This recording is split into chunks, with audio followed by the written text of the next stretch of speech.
এক দফার আন্দোলন করতে গিয়ে আমাদের শত শত নেতা কর্মী সাদা বরণ করেছে, শত শত নেতা কর্মী গুলিবিদ্ধ হয়েছে। কেউ যদি মনে করে যে 2-3 মাস আন্দোলনের মধ্যে দিয়ে হাসিনার পতন হয়েছে, আমরা এটা কখনো বিশ্বাস করি না। কারণ এটা ধারাবাহিক প্রক্রিয়ার মধ্যে চূড়ান্ত আন্দোলনে গিয়ে সকলের সম্পৃক্ততার মধ্যে দিয়ে হাসিনার পতন হয়েছে। সেই বিষয়ে আমরা বিতর্কিত জড়াতে চাই না। সুস্পষ্ট কথা, নির্বাচনে দেশের মানুষের গণতান্ত্রিক অধিকার, ভোটাধিকার, সেই ভোটের অধিকার প্রতিষ্ঠার জন্য বিগত 17.5 বছরের দেশের জনগণ আন্দোলন সংগ্রাম করে দেশের জনগণ ঐক্যবদ্ধ হয়ে দেশনেত্রী বেগম খালেদা জিয়া তার জীবনের মূল্যবান সময় থেকে আন্দোলন সংগ্রাম করতে গিয়ে আজকে তার এই অবস্থা সুচিকিৎসার নিরাকরণে সুচিকিৎসার অভাবে আজকে তিনি বিদেশে গিয়ে আজকে চিকিৎসা নিচ্ছেন। আল্লাহ তাআলার নিকটে আমরা দোয়া করি, আল্লাহ তাআলা তাদেরকে ওনাকে সুস্থ করে আমাদের মাঝে ফিরিয়ে আনেন। আজকের এই অনুষ্ঠানের মধ্য দিয়ে আমাদের শপথ গ্রহণ করতে হবে।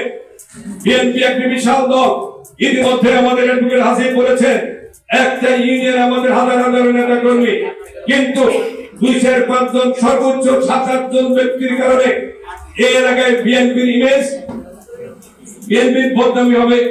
এটা কোন অবস্থাতে আমরা বরদাস্ত করব না।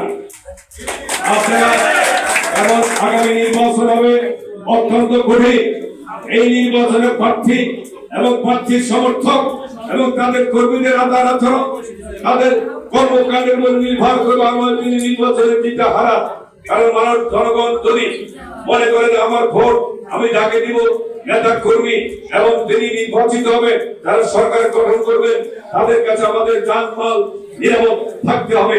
যদি আপনাদের 2-4 জনের কারণে এই ধরনের কোন ঘটনার পরিবর্তী ঘটে, ইতিমধ্যে আমরা অনেকে সতর্ক করেছি, মৌখিক ভাবে বলেছি, শোকেজ করা হয়েছে, অনেকে সাময়িক বহিষ্কার করা হয়েছে।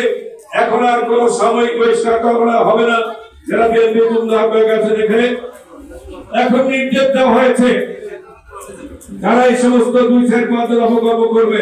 আরে আমরা 17.5-18 বছর কষ্ট করেছি, আর একটু কষ্ট করে এখানে তো যদি আজকে যদি হাসিনার পতন না হতো তাহলে আপনার পরামর্শে থাকতেন, আমি আপনারা অনেকে জেলে থাকতাম, এখানে এসে ইফতার পানি করার আমরা সুযোগ পাইতাম, পাইতাম না। ভবিষ্যতে যাতে এটা নষ্ট না হয়, এটা যাতে আমরা অব্যাহত রাখতে পারি, এই জন্য আপনাদের আজকের এই রোজার মুখে শপথ করতে হবে। আমরা আর কেউ কোনো আগামের সাথে জড়িত হব না, ঠিক আছে? যারা করবে তাদেরকে আমরা সম্মিলিতভাবে প্রতিহত করবো। কারণ একজনের কারণে কোন অবস্থাতে আমাদের বডি ইমেজ নষ্ট না হয়, সেটা আমরা কোন অবস্থাতে হতে দিব না, ঠিক আছে?